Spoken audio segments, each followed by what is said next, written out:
सूर्यकोटि समप्रभा निर्विघ्नं कुरु मे देव सर्वकार्येषु सर्वदा। वक्रतुण्ड महाकाय सूर्यकोटि समप्रभा निर्विघ्नं कुरु मे देव सर्वकार्येषु सर्वदा।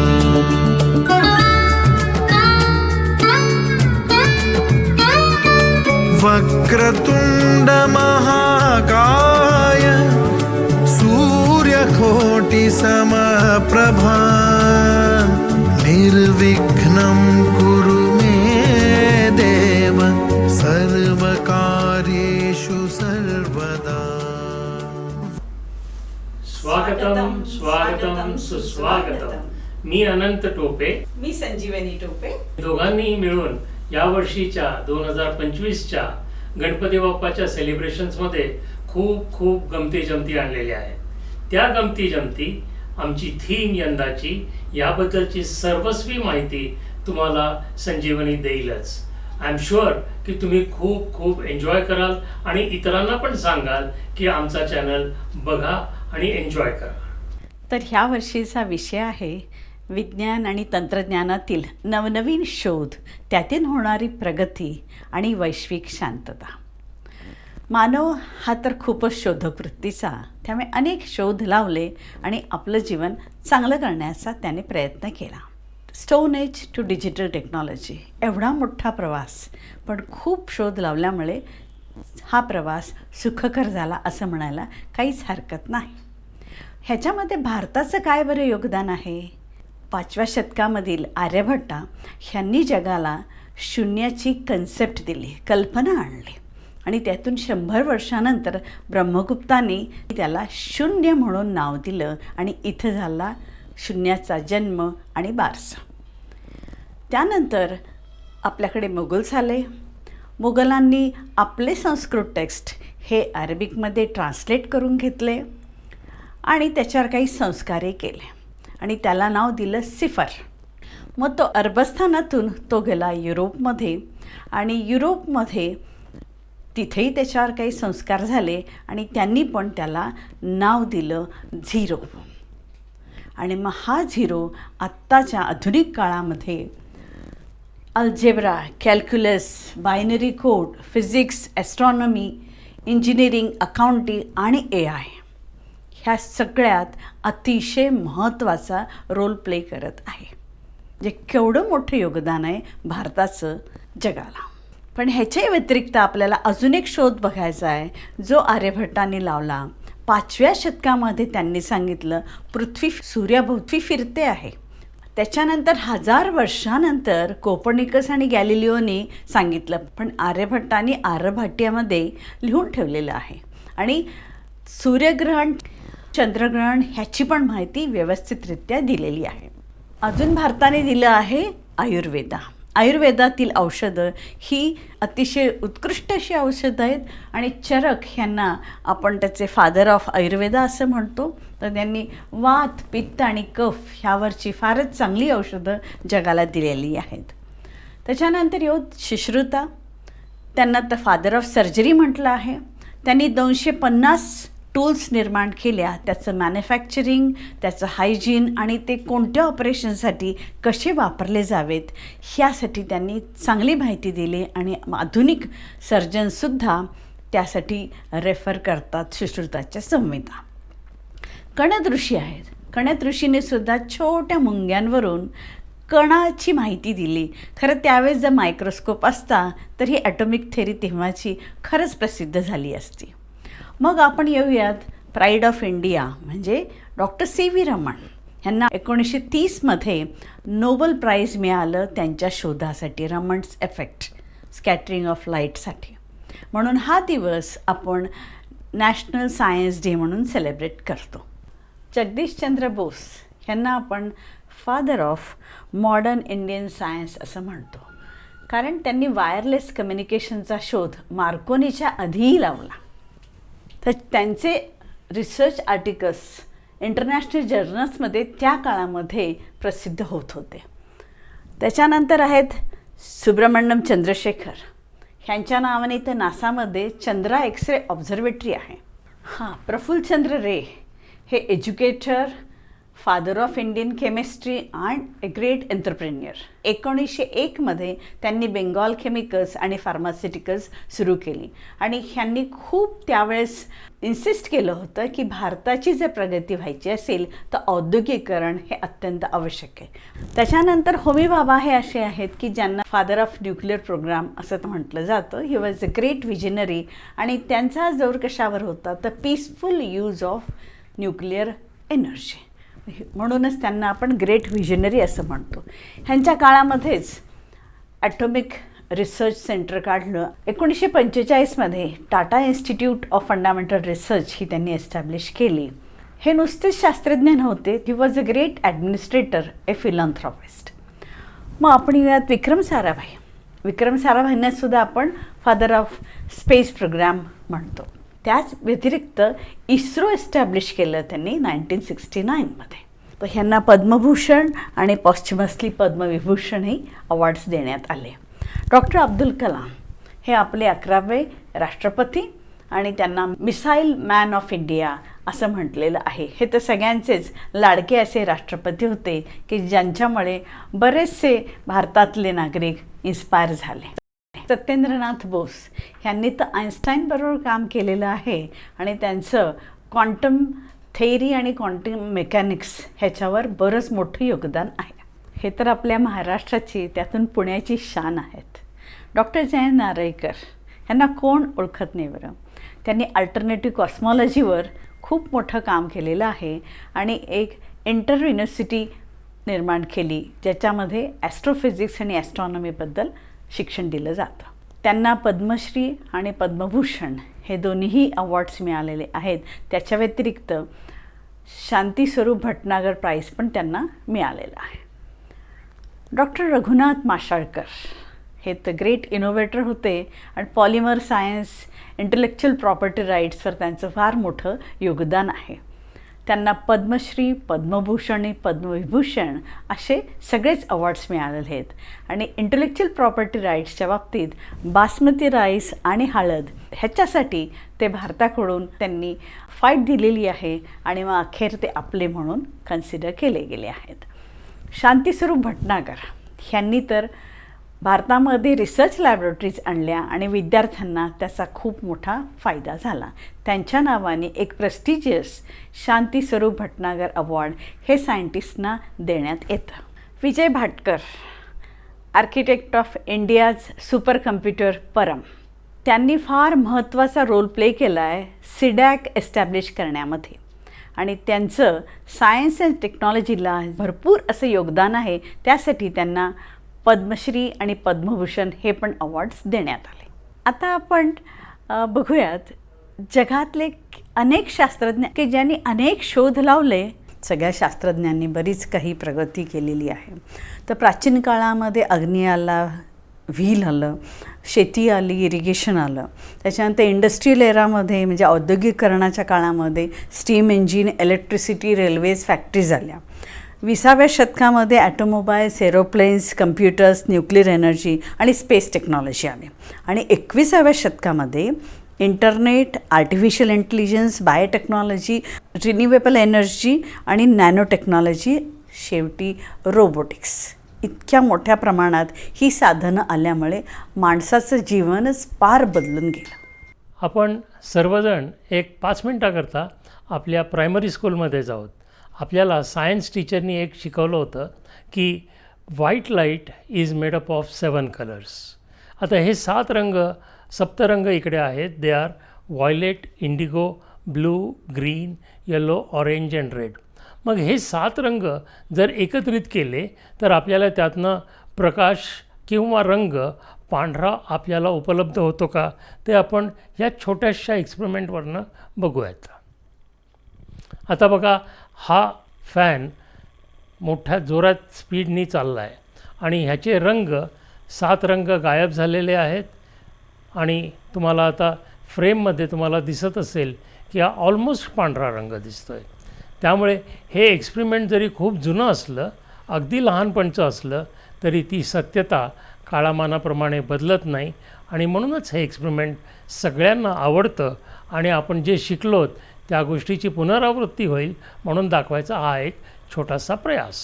सर्वांना माहीतच आहे, इंद्रधनुष्य आपण प्रत्येक पावसाळ्यामध्ये किंवा अवकाळी पाऊस जेव्हा येऊन जातो तेव्हा बघतो. होतं काय तेव्हा की एकीकडनं सूर्य असतो आणि दुसरीकडे आकाश आणि मध्ये पावसाचे छोटे छोटे छोटे बिंदू असे तरंगत असतात. सूर्यप्रकाश जेव्हा या बिंदूंमधनं पास होतो त्यांचं स्प्लिटिंग होतं 7 कलर्समध्ये आणि आकाश हे एखाद्या स्क्रीनसारखं काम करतं आणि सप्तरंगी म्हणजे हेच रंग violet, Indigo, blue, green, yellow, orange and red आपल्याला आकाशरूपी पडद्यावरती बघायला मिळतं. आहे की नाही मज्जा? तेच एक्सपेरिमेंट आपण उलट्या दृष्टीने बघितलं तेव्हा 7 रंग एकत्रित झाले तर सूर्यप्रकाश तयार होतो आहे. That's it. Hope you have enjoyed it. तुम्हाला आश्चर्य वाटेल, माझ्या हातात सध्या काय आहे? काहीतरी रंगबिरंगी एकमेकांच्या अवतीभोवती फिरणारे 2 सळ्या आहेत. पण या 2 सळ्या नुसत्या सळ्या नसून या डबल हेलिक्स ह्या प्रकारामध्ये आपल्याला बघायला मिळतील. हे आहे आपलं जीवन. हे आहे आपला DNA मॉलिक्यूल ज्याला आपण डिऑक्सी रायबोज न्यूक्लिक ॲसिड म्हणतो. म्हणजे थोडक्यात आपल्या शरीरामध्ये जवळजवळ 3 ट्रिलियन पेशी आहेत, सेल्स आहेत. सेलमध्ये सायटोप्लाझम आला, सायटोप्लाझममध्ये न्यूक्लियस आला, न्यूक्लियसच्या आत क्रोमोझोम्स आले, क्रोमोझोम्सवरती जीन्स आले आणि जीन्सवरती आहेत काय तर आपले DNA डिऑक्सी रायबोज न्यूक्लिक ॲसिड. ह्याच्यात बघाल तुम्ही 4 रंग दिसत आहेत. म्हणजे DNA याचे 4 भाग आहेत.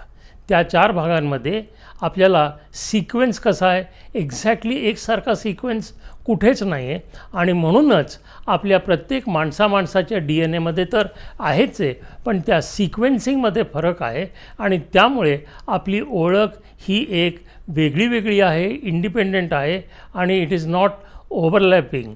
पण आपण बघतो की एखाद्या घरामध्ये अरे हा ह्यांचा मुलगा नाही का किती एकसारखा दिसतो, कारण DNA सिक्वेन्सिंग त्यांचा जवळपास मिळता जुळता असतो, दो नॉट एक्झॅक्टली. आता एक थोडंसं वाईट पण एक उदाहरणार्थ पर्पज मी सांगतो की एअर इंडियाचा जो ॲक्सिडेंट झाला आपल्या अहमदाबाद एअरपोर्टवरती थोड्या दिवसापूर्वी, तिथे काही अनफॉर्च्युनेटली बरीचशी माणसं जळून खाक झाली आणि मग त्यांच्या फॅमिली मेंबर्सना त्यांच्या बॉडीज आयडेंटिफाय करायला त्रास झाला. मग ह्यावेळेस DNA सिक्वेन्सिंग हा भाग त्यांच्या सायंटिस्टच्या मदतीने त्यांनी ओळखून घेतला. त्या मृत व्यक्तीचा DNA आणि जिवंत असलेली जी क्लेम करणारी आहे बॉडी त्या व्यक्तीचा DNA त्यांनी मॅच केला. जिथे मॅच झाला त्या फॅमिलीला ती बॉडी दिली, जिथे मॅच झाला नाही मॅच करून त्यांच्या हातात दिली.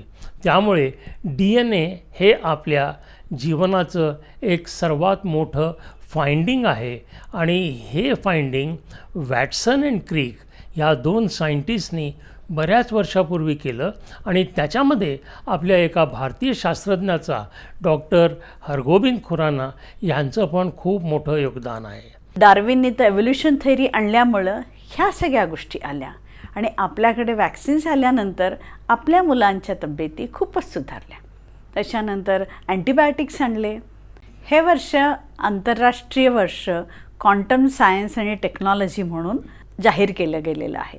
ह्यामध्ये आंतरराष्ट्रीय स्तरावरील बऱ्याचशा शास्त्रज्ञांचं ह्या क्षेत्रातील बरंच मोठं योगदान आहे आणि त्यामुळे संपूर्ण जगामध्ये रॉकेट्स आले, मिसाईल्स आले, सॅटेलाईट आले. आपल्या भारतीय शास्त्रज्ञांचं सुद्धा बरंचसं योगदान आहे. आपण खूप भाग्यवान आहोत की आपल्याकडे विज्ञानाला भरपूर महत्त्व दिलं गेलं आणि म्हणून ह्या शास्त्रज्ञांनी खूप प्रयत्न केले आणि आपल्याला खूप चांगलं जीवन दिलं आणि ही टेक्नॉलॉजी आपल्याकडे पण आणली गेली. तर आता आपण बघूया जिओ स्टेशनरी सॅटेलाईट हे त्याच्यातूनच आलेलं आहे. जिओ स्टेशनरी सॅटेलाईट म्हणजे पृथ्वीबरोबरच 3 सॅटेलाईट्स फिरत आहेत. ते पृथ्वीच्याच स्पीडने फिरत आहेत म्हणून आपल्याला जाणवत नाही ते फिरत आहेत म्हणून. पण त्याचा काय फायदा आहे बरं? त्याच्यामुळे आपल्याला 400-500 चॅनल्स जे टी व्हीवर दिसतात ते केवळ ह्या सॅटेलाईटमुळे म्हणजे कम्युनिकेशन आलं, त्याच्यानंतर वेदर फोरकास्ट आलं, नॅव्हिगेशन आलं आणि स्पेसमधील एक्सप्लोरेशन आलं. अशी ही उत्कृष्ट अशी टेक्नॉलॉजी सर्वांकडे आलेली आहे. अशा ह्या तंत्रज्ञानाचा विकास भरपूर झपाट्याने झालेला आहे. तर आपल्याकडे रितू करिधाल ह्यांनी मिशन मंगलयान हे हाती घेतलं होतं आणि ते खूप यशस्वी करून दाखवलं. चंद्रयान-2 आणि चंद्रयान-3सुद्धा त्यांनी लीड केलं, म्हणून आपण त्याच्यात यशस्वी झालो. डॉक्टर टेसी थॉमस ह्यांना आपण अग्निपुत्रीच म्हणतो. अग्नी 3, 4, 5 हे त्यांनी लीड केलं आणि त्यात आपल्याला भरपूर यश आलं. अशा प्रकारे इतक्या मोठ्या प्रमाणात टेक्नॉलॉजीची प्रगती झाली आहे की आपण म्हणत अजून काही 25 वर्षाने अंतराळातच आमचे काही हौशी लोक गणपती बाप्पाचं सेलिब्रेशन करतील. एलॉन मस्कने स्पेसएक्स ही कंपनी आणली आणि त्यानंतर जवळजवळ 100 कंपनीज तरी आलेले असतील आणि आता स्पेस टुरिझम हे वाढीस लागलेलं आहे. तंत्रज्ञानात बरीच प्रगती झाली असं आपण म्हणतो, पण तरी त्याच्या आधी आपण रिन्युएबल एनर्जीचा थोडक्यात विचार करूयात. भारतामध्ये फार मोठ्या प्रमाणामध्ये सोलार एनर्जी अवेलेबल आहे, त्याचबरोबर विंड एनर्जी पण अवेलेबल आहे आणि त्याचा उपयोग आपल्या खेड्यांसाठी करून घेण्याचा भरपूर प्रयत्न चालू आहे. न्यूक्लिअर एनर्जी खूप गंमतशीर आहे. तिचे 2 फॉर्म्स आहेत. एक फॉर्म आहे चांगल्या पर्पज करता, जिथे आपण यूज करतो, आणि दुसरा फॉर्म आहे डिस्ट्रक्टिव्ह पर्पज करता, की ज्याच्यामुळे आज अख्ख्या जगाला खूप मोठ्या प्रमाणात त्याची काळजी आहे. पण मग ही जर एनर्जी वेगळी वेगळी असेल तर मग हिच्या मेकॅनिझमसुद्धा वेगळ्या वेगळ्या असतील. पहिली एनर्जी म्हणजे जीच उपयुक्त आपल्याला ठरू शकलेली आहे ती आहे फ्युजन एनर्जी, आणि त्याची मेकॅनिझम ऑफ रिॲक्शन आहे फ्युजन, की जिथे 2 अणू एकमेकांच्या जवळ जवळ जवळ जबरदस्तीने आणले जातात आणि त्या दरम्यान जी एनर्जी फोर्स ऑफ रिपल्शनमधनं तयार होती ती कॅप्चर केली जाते आणि त्याचं रूपांतर थोडक्यात सांगायचं म्हणजे इलेक्ट्रिसिटीमध्ये होतं. आणि आज जगामध्ये ऑलमोस्ट प्रत्येक देशामध्ये जवळपास अशा प्रकारची इलेक्ट्रिसिटी तयार केली जाते. एक ब्रँच ऑफ मेडिसिन आहे ज्याला आपण न्यूक्लिअर मेडिसिन म्हणतो. या न्यूक्लिअर एनर्जीचा आधार बरेचसे रोग आयडेंटिफाय करण्याकरता होतो आणि त्याप्रमाणे त्या पेशंट्सचे इलाज होतात. पण त्याच्या विरुद्ध आहे फिशन एनर्जी. नावाप्रमाणेच फ्युजन एनर्जी म्हणजे कोणीतरी जवळ येतं आहे, फ्यूज होत आहेत, आणि फिशन म्हणजे ज्यांचं स्प्लिट होतं आहे. जेव्हा एक अणू स्प्लिट होतो तो दुसऱ्या अणूंना जाऊन तो पुन्हा फोडतो आणि त्याप्रमाणे एक चेन रिॲक्शन होती आणि त्या चेन रिॲक्शनमधनं खूप मोठ्या प्रमाणात आपल्याला एनर्जी आणि त्याच्यापासून होणारं डिस्ट्रक्शन बघायला मिळतं. 1945मध्ये या फिशन एनर्जीचा पहिल्यांदा वॉरमध्ये जो उपयोग झाला, जिथे अमेरिकेने हिरोशिमा आणि नागासाकी जापानमध्ये हे अण्वस्त्र सोडले आणि त्याच्यापासनं भयानक प्रमाणात मनुष्यहानी झाली आणि त्याचे रेडिएशनचे दुष्परिणाम बरेच वर्ष अजूनही बघायला मिळत आहेत. त्यामुळे ह्या डिस्ट्रक्टिव्ह एनर्जीचा उपयोग करू नये कोणी, आणि कमीत कमी वापर व्हावा किंवा वापर होऊच नये. मग आपण येऊयात न्यूक्लिअर एनर्जीवर. आता 200 जवळजवळ देश आहेत जगामध्ये किंवा त्याच्यापेक्षा अधिकही असतील. त्यातले 193 देश हे युनायटेड नेशन्स ऑर्गनायझेशनचे सदस्य आहेत. त्यातल्या केवळ 9 देशांमध्ये न्यूक्लिअर वेपन्स आहेत. कारण सुरुवात अमेरिकेने केली, मग रशियाला भीती वाटली, इन्सेक्युअर झालं रशिया, म्हणून रशियाने सुरुवात केली. मग UK, France, China, Bharat, Pakistan, north Korea आणि इस्रायल ह्या जवळजवळ 9 देशांमध्ये भरपूर रेलचेलच झाली ह्या न्यूक्लिअर वेपन्सची आणि इतक्या मोठ्या प्रमाणात वाढवून ठेवले, ह्याचं स्टोरेज झालं की अखेर ॲटॉमिक सायंटिस्ट काळजी करायला लागले. कारण ह्या देशांना परवडू दे किंवा न परवडू दे तरीसुद्धा ह्यांनी हे वेपन्स आणले आणि मग ॲटॉमिक सायंटिस्ट ह्यासाठी काळजी करायला की ह्याचं जर स्टोरेज झालं आणि त्यातलं जरी थोडंफार लीक झालं तर ते फारच धोकादायक आहे. डूम्सडे क्लॉक जे सेकंड वर्ल्ड वॉरनंतर 1947मध्ये एस्टॅब्लिश झालं ॲटॉमिक सायंटिस्टची, ते बुलेटिन काढत होते आणि मग त्यांनी आता 2025मध्ये सुद्धा पूर्ण जगाला वॉर्निंग दिलेलं आहे, त्यातल्या त्यात ज्यांच्याकडे न्यूक्लिअर वेपन्स आहेत, की आपणच आपलं डिस्ट्रक्शन करत आहोत. They are like physicians. जसं फिजिशियन्स आपल्याला काय झाले हे ओळखून आपल्याला औषध देतात, तसं त्याचे काही पॅरामीटर्स डिसाईड करून ॲटॉमिक सायंटिस्ट, आणि हे एका देशातले नाही आहेत, साऱ्या जगातले मिळून त्यांची ती टीम आहे. म्हणजे आपले समुद्र किती ॲसिडिक झालेले आहेत, क्लायमेट कसं चेंज होतं आहे, ह्यामुळे आपल्या पृथ्वीला कसा धोका आहे ते आपल्याला सांगत आहेत. इतकंच काय, ज्यांच्याकडे न्यूक्लिअर वेपन्स नाहीत त्यांनी पण ह्याच्यावर ऑब्जेक्शन घेतलं आहे, कारण ह्या न्यूक्लिअर वेपन्समुळे त्यांना पण धोका आहे. ज्यांच्याकडे वेपन्स आहेत त्यांनाच धोका आहे असं नाही, साऱ्या पृथ्वीला धोका आहे. आणि म्हणून इतर सर्व देशांनीसुद्धा स्टॉकहोम ह्या ठिकाणी एक कॉन्फरन्स बोलावली आणि तेथे त्यांनी ह्यातले स्पेशली 3 पिलर्स आहेत: non proliferation, डिसआर्मामेंट and peaceful nuclear use. ह्यासाठी त्यांचा भरपूर ह्या कॉन्फरन्समध्ये जोर होता. आता का बरं आपल्याला इतकी जास्ती भीती वाटते आहे? न्यूक्लिअर वेपन्स आलेत, आधी पण युद्ध होत होते, पण आता टेक्नॉलॉजी म्हणजे आपला जो विषय आहे आजचा, तंत्रज्ञानातील प्रगती, ह्या प्रगतीमुळे अजून एक गोष्ट काय आली, कृत्रिम बुद्धिमत्ता आणि रोबोट्स. ह्या जसं माणसाचं एव्होल्युशन झालं तसं कृत्रिम बुद्धिमत्तेचं सुद्धा एव्होल्युशन होत गेलं. पाहता पाहता आपल्या सर्वांच्या घरामध्ये अलेक्सा आली, सिरी आलं, ChatGPT आलं, गुगल मॅप्स आले, आपले स्मार्ट वॉचेस आले, स्मार्टफोन्स आले. आपण ॲमेझॉनवर एखादी गोष्ट विकत घेतली तर आपल्याला लगेच मेसेज येतो, म्हणजे तिथेही कृत्रिम बुद्धिमत्ता काम करते. मग आता बघूयात रोबोट्स, जे अनेक फॅक्टरीजमध्ये एक मोठ्या मोठ्या प्रमाणात काम करत आहेत, एफिशियन्सी त्यांच्यामुळे आलेली आहे. छोटे छोटे झुरळासारखे रोबोट्स पण आहेत, जे अतिशय कानाकोपऱ्यातून स्वच्छता पण करत आहेत. आता मोठमोठ्या हॉस्पिटल्समधून रोबोट्स ऑपरेशन करत आहेत. वेट्रेसेस बनून हॉटेल्समधून त्या पण येत आहेत. ड्रायव्हरलेस कार्स आलेले आहेत. आपण नुकतंच यूज केलेलं डिफेन्समधले ड्रोन्स, अगदी परफेक्ट ॲक्युरसी असलेले. म्हणजे इतकं तंत्रज्ञान आपलं पुढे गेलेलं आहे. पूर्वी होत होते अशी युद्ध, ह्या सगळ्यांना युद्ध सुरू करण्यासाठी परवानगी लागत होती. पण आता जर ह्या रोबोट्सना प्रोग्रॅम केलं असेल तर एखादं जरी मिसाईल आलं असं त्यांना वाटलं तर ते 10 पटीनं मिसाईल्स पाठवतील. पण अर्थात ही चूक पण असू शकते.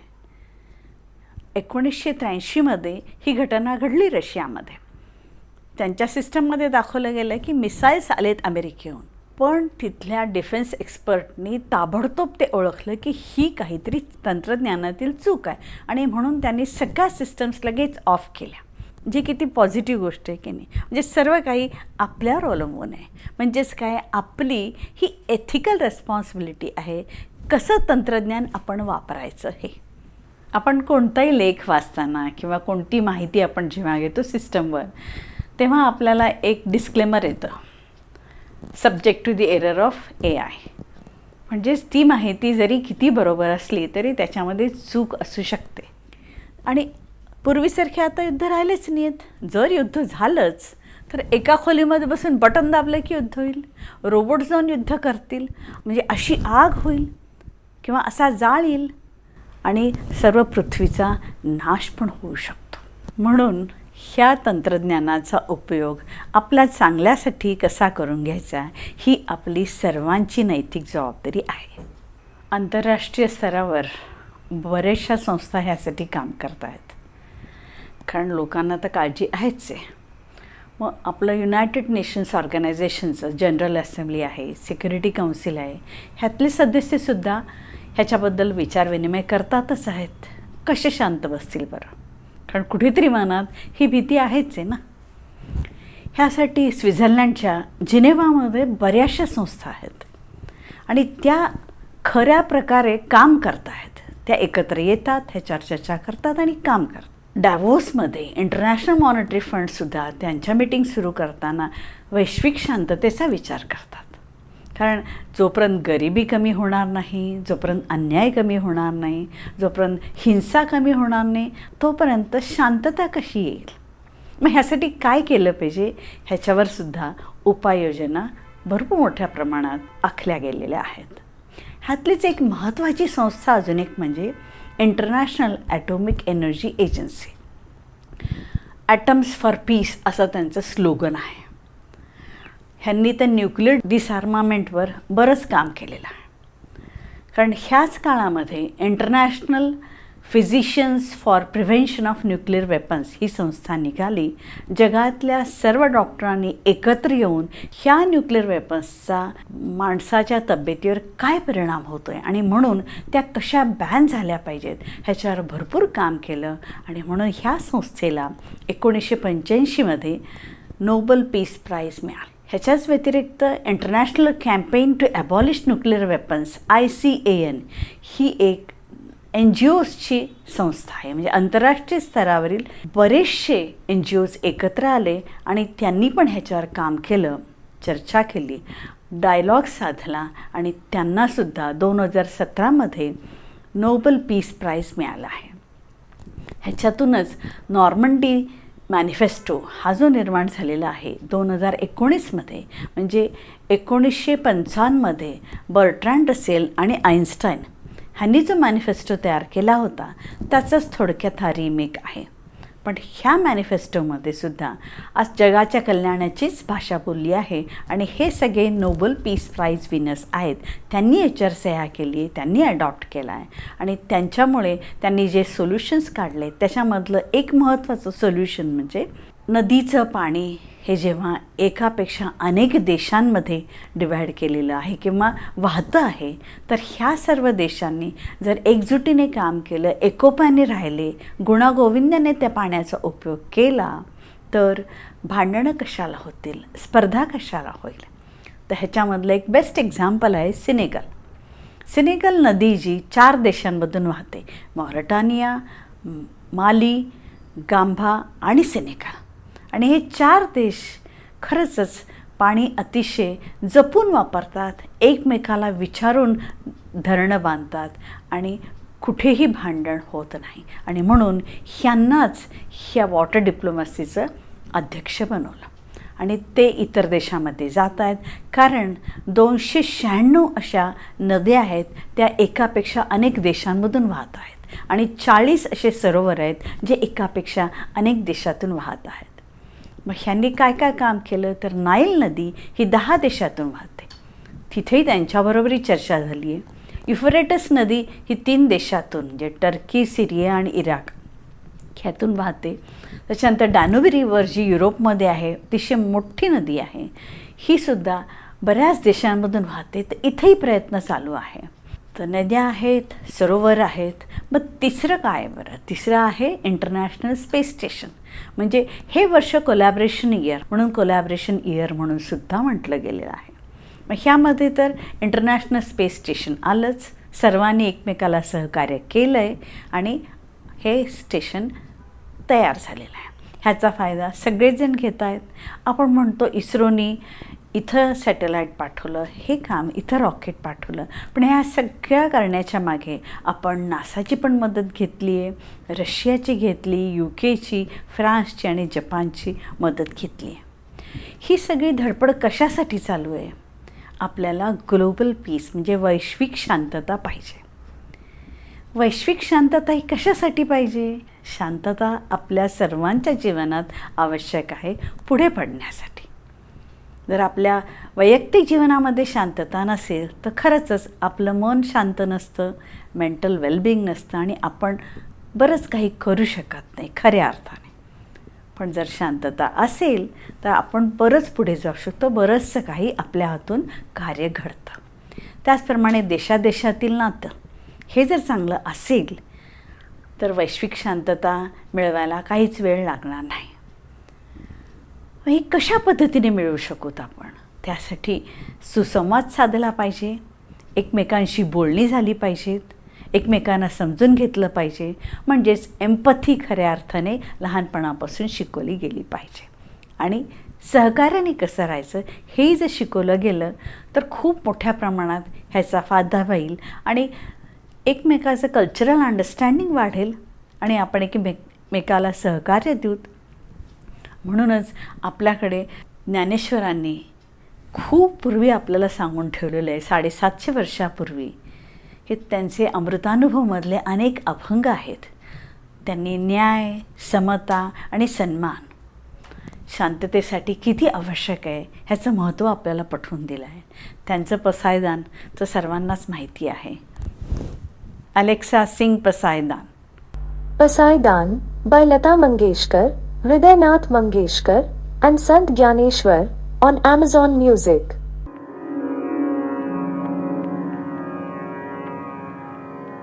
आता विश्वात्मके देवे येणे वाग्यज्ञे तोषावे तोषोनी मज द्यावे पसायदान हे जे खळांची व्यंकटी सांडो तया सत्कर्मी रतिवाढ भूता परस्परे पडो मैत्र जीवांचे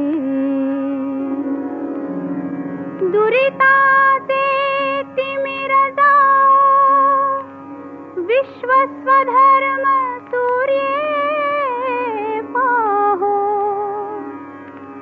जो जे वांछील तो ते लाहो प्राणी जात. Alexa stop. जर खऱ्या अर्थाने आपण ज्ञानेश्वरांचं तत्त्वज्ञान जर आचरणात आणलं, मुलांना ह्या पसायदानचा अर्थ समजावून सांगितला, तर आपण वसुधैव कुटुंबकम असं जीवन जगूयात आणि आपण सगळं जग म्हणजे एक कुटुंब एकोप्याने आनंदाने राहू शकू. आणि म्हणूयात आपल्या बाप्पाने जर ह्या सर्वांना सद्बुद्धी दिली तर युद्ध होणारच नाही. आपण सगळेच खूप एकोप्याने राहूत, सहकार्याने राहूत आणि मग त्यावेळेस खरं सर्व शास्त्रज्ञांना श्रद्धांजली दिली असं आपण म्हणूयात. धन्यवाद.